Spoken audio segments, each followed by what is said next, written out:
ఓం నమో శ్రీ లక్ష్మీ వెంకటేశ్వరాయ. శ్రీ మహాగణాధిపతే నమ. జ్ఞానానందమయం దేవం నిర్మల స్ఫటికాకృతిం ఆధారం సర్వవిద్యానాం హయగ్రీవం ఉపాస్మయే. ప్రేక్షకులకు నమస్కారాలు తెలియజేస్తూ ఈ వారం రాశి ఫలాలు తెలుసుకుందాం. మరి ఏప్రిల్ 26వ తారీఖు నుంచి మే 2వ తేదీ వరకు ఉన్నటువంటి గ్రహాల యొక్క పరిస్థితులను అనుసరించి రాశి ఫలాలు తెలుసుకుందాం. మనకి మేషరాశిలో రవి, అదేవిధంగా మిథున రాశిలో గురుడు, సింహరాశిలో కేతువు, అదే మరి కుంభ మీన రాశుల్లో మరి కుంభరాశిలో రాహువు, మీనరాశిలో శని, ఇటువంటి గ్రహాల యొక్క సంబంధం ఎక్కువగా ఉండడం ద్వారా ముఖ్యమైన వ్యవహారాల్లో చాలామంది కొన్ని రాశులకి చాలా అనుకూలమైనటువంటి పరిస్థితులు ఉంటాయి, కొన్ని రాశులకి సామాన్యమైనటువంటి ఫలితాలు కూడా కనపడేటువంటి అవకాశాలు ఉన్నాయి. ఏదైనప్పటికీ కూడా జాగ్రత్తలు తీసుకోవాల్సినటువంటి అవసరాలు ఏ రాశుల వారు ఉంటారు, ఏ పరిహారాల ద్వారా మన యొక్క జాతకాలను మనం నిదానంగా ఉంచుకోవచ్చు అనేటువంటి విషయాన్ని కూడా మనం ఎక్కువగా ఆలోచిద్దాం. మనం ఈ వారం రాశి ఫలాలు తెలుసుకుందాం. కన్యారాశి.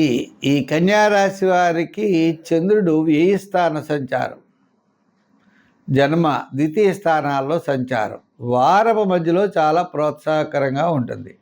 వార ప్రారంభం అకాల భోజనము, శ్రమ, వారాంతం పనుల్లో ఆలస్యం.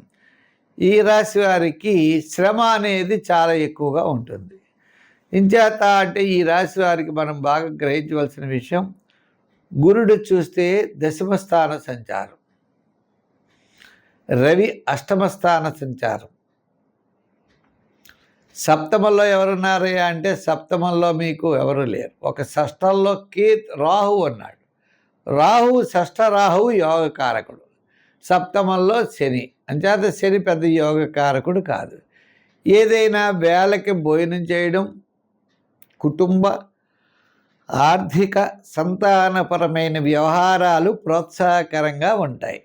మిగిలిన విషయాలు పెద్దగా మనం చెప్పలేము. ఎంచేత మన పరిస్థితులు అలా ఉన్నాయి. గ్రహముల యొక్క బలం మిశ్రమైనటువంటి ఫలితాలు కనపడుతుంది. దాని ద్వారా కుటుంబ ఆర్థిక సంతానపరమైన వ్యవహారాల్లో ఎక్కువ డబ్బు ఖర్చు అవ్వడం, బంధుమిత్రుల యొక్క సహాయ సహకారాలు తక్కువ అవడం, ప్రతి పని కూడా కాస్త శ్రద్ధగా శ్రమతో చేయడం, ఈ విధమైనటువంటి ఇబ్బందులు ఉంటాయి. అంచేత మీ యొక్క ఆలోచనలు జాగ్రత్త పెట్టుకోండి. విధి విధానాల్లో ముందుకు వెళ్ళండి. తొందరపాటు చర్య పనికిరాదు. ఆకస్మికమైన నిర్ణయాలు పనికిరావు. ఇదేదో చేసేద్దాం, అలా చేసేద్దాం, ఇలా చేసేద్దాం అని అనుకోకండి.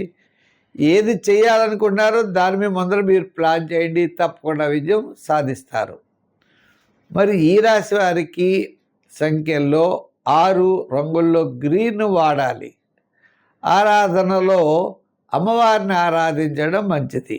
అయితే మనం అనుకున్నాం ఈ రాహు యొక్క ప్రభావం వలన ఎంతటి కార్యక్రమాన్ని అయినా పూర్తి చేయగలుగుతారు. సమస్యలు ఎన్నున్నా, ఒడిదుడుకులు ఎన్నున్నా అవి పక్కన పెట్టి మీ లక్ష్యాన్ని మాత్రం మీరు చేరుకుంటారు. తద్వారా కాస్త ఒత్తిడి, శ్రమ, మానసికమైనటువంటి అభిప్రాయ భేదములు ఉండవచ్చు, శత్రుత్వం కూడా ఉండవచ్చు. అయినా దాన్ని పక్కన పెట్టి మీ పనేదో మీరు నిక్కచ్చిగా కఠినంగా తప్పనిసరిగా మీరు చేస్తారు. కాబట్టి జాగ్రత్తలతో ముందుకు వెళ్ళండి. తప్పనిసరిగా అమ్మవారి యొక్క, అయ్యవారి యొక్క ఆరాధన ఎక్కువ చేయండి, విజయం సాధిస్తారు.